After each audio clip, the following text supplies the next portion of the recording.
Doug Larson here with the Daily BS. Got a question again. I'm asking about OLY shoes versus minimalist shoes.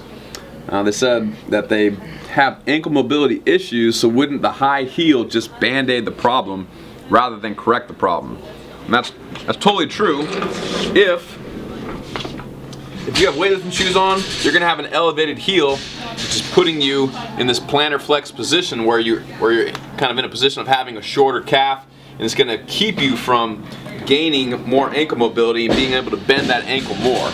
So in the short term, it's gonna help with your technique, because if you have ankle mobility problems, I'm not gonna be able to bend my knees or bend my ankle and push my knees forward, getting my torso more upright.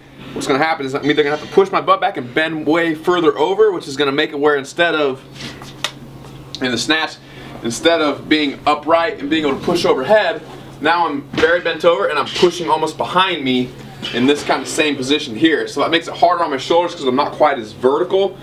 Or I'm going to push my knees forward anyway, but I'm going to externally rotate my feet and my knees are going to dive together like that, and I'm going to be twisting my knee. So having weightlifting shoes, again, in the short term, is going to make it easier to not do either one of those, either one of those little faults. Okay, so it's going to be easier on the rest of your joints in the short term to have weightlifting shoes, because you're making it where you don't need quite as much ankle range of motion for the time being. That being said, while you're using the weightlifting shoes to keep having better technique, in the short term you should be trying to stretch your ankles and do soft tissue work on your lower leg to get more range of motion. That way eventually when you have more ankle range of motion, you can go without weightlifting shoes and still have good technique. So they won't fix your problem. They'll help your technique for the short term, but long term you still should be trying to work on any mobility restrictions that you have to clear up your ankle range of motion. Then in the long term you won't necessarily need weightlifting shoes down the line. If you're competing, then you should probably just use weightlifting shoes no matter what, because they're just better for lifting overall. You're going to be more stable, you're going to be able to sit back on your heels a little bit further, and again, being able to push your knees forward that much further is going to make it so you can have a much more vertical torso. You'll probably be able to lift more weight and your shoulders probably stay healthier over time.